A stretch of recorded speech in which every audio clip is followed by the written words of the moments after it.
আমরা যেন সর্ব অবস্থায় মানুষ সন্তুষ্ট থাকে, আমরা যেন সেই দিকে আমরা মনোনিবেশ করি এবং আমাদের যে নির্বাচনী ইশতেহারগুলি আমরা যেন পর্যায়ক্রমে পালনে মাঠে সবাই সক্রিয় থাকি।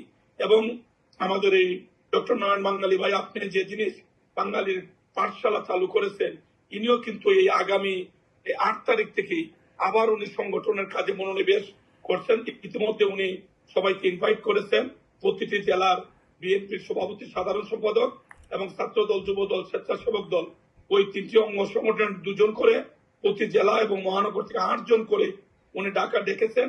এবং আমাদেরকে সাংগঠনিক কাজ রাষ্ট্র পরিচালনার পাশাপাশি আমরা যেন আমাদের 31 দফা 19 দফা ম্যাডামের ভিশন 2030 আমরা যেন পরিপূর্ণ জ্ঞান রাখতে পারি, মানুষের সাথে কথা বলতে পারি এবং সমসাময়িক দেশে বিদেশের সমস্ত রাজনীতি নিয়ে আমরা যেন মাঠে ময়দানে সক্রিয় থেকে আমাদের প্রতিপক্ষ যত বুদ্ধি বিচক্ষণতা দেখাক না কেন, আমরা যত গণমানুষের দল করি, নয়ন বাঙালির মতো ভাই আমাদের সঙ্গে আছেন। এরকম অনেক মানুষ, আপনারা পর্দার আড়ালে থেকে ক্ষমতার মোহে আপনারা অন্ধ হননি, আপনারা ক্ষমতা থেকে দূরে থেকে দেশকে ভালোবেসে, দেশের মানুষকে ভালোবেসে গণতান্ত্রিক অবস্থা ফিরে আসার জন্য আপনাদের যে চেষ্টা প্রচেষ্টা, আমাদের প্রিয় নেতা, প্রিয় অভিভাবক তারেক রহমান সাহেব কিন্তু সর্ব অবস্থায় এগুলি যখনই আমাদের সাথে একান্ত আলোচনা করেন, উনি নাম উল্লেখ না করলেও বলেন যে আমরা শুধু দেশে আন্দোলন করি নাই, বিদেশে আমাদের অনেক মানুষ আছে যারা ক্ষমতার জন্য লালায়িত নন,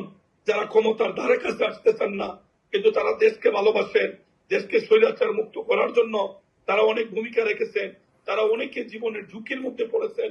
শুধুমাত্র সত্যের পক্ষে অবস্থান নেওয়ার কারণে অনেকে মাসের পর মাস, বছরের পর বছর, যুগের পর যুগ দেশ থেকে তারা দূরে আছেন।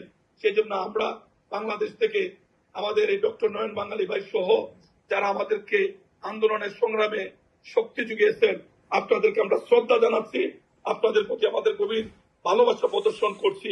আপনারা যেহেতু দূরে থেকে সবকিছু দেখছেন, আমার বিনয়ের সাথে অনুরোধ, আমরা বাংলাদেশে প্রায় 2/3 মেজরিটি নিয়ে আমরা 214 জন এমপি, আমরা সংসদে মহিলা এমপি ছাড়া আমরা নির্বাচিত হয়ে গিয়েছি। আমরা যেন কেউ ভুল না করি, আমরা যেন কেউ লাইনচ্যুত না হই, সত্যের পক্ষে, ন্যায়ের পক্ষে। ভাই, আপনার যে পরিশ্রম, যদি আমরা কেউ লাইনচ্যুত হই, আমি সহ, আপনি আমাদেরকে কোনোভাবে এই ক্ষেত্রে আপনার দৃষ্টি থেকে ছাড়বেন না। ন্যায়ের পক্ষে, সত্যের পক্ষে, অন্যায়ের বিরুদ্ধে আপনার যা যা করার আপনি করলে আমরা সতর্ক থাকবো, সাবধান থাকবো, জনগণ থেকে আমরা আলাদা হব না। আমি একটা জিনিস, আমি যেহেতু বিএনপির একজন পুরাতন কর্মী, 1984 সালে সরকারি বৃন্দাবন কলেজের সাধারণ সম্পাদক হিসাবে আমার দায়িত্ব পালন শুরু।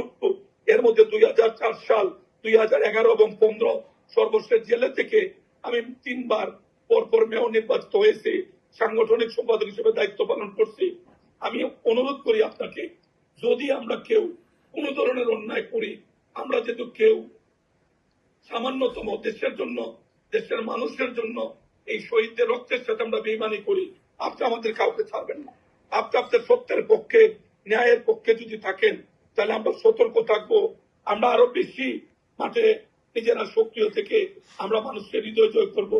হবিগঞ্জে আমার নির্বাচনী এলাকা, হবিগঞ্জ ঢাকায় শায়েস্তাগঞ্জ 241, হবিগঞ্জ 3, এত ষড়যন্ত্রের পরও প্রায় লক্ষ ভোটের ব্যবধানে 137টি কেন্দ্র ছিল, প্রায় সব কেন্দ্রে আমি নির্বাচিত হয়েছি, আল্লাহর অশেষ মেহেরবানি। আমি 3 বার মেয়র ছিলাম, কোন দুর্নীতি আমাকে স্পর্শ করতে পারেনি, কিন্তু অনেক মামলা মোকদ্দমায় জীবনের বড় একটা অংশ 1517 দিন বাংলাদেশের বিভিন্ন জেলে জেলে আমার কাছে। এখন আমি অনেকটা অসুস্থ, এই মাত্র আমার শরীর, আমার প্রতি তারা যে অত্যাচার করছে, অবিচার করছে, শরীরের উপর, মনের উপর, মানসিক ভাবে অনেকভাবে তারা আমারে অপদস্থ করছে, কিন্তু আমি আমার নীতি থেকে বিচ্যুত হইনি।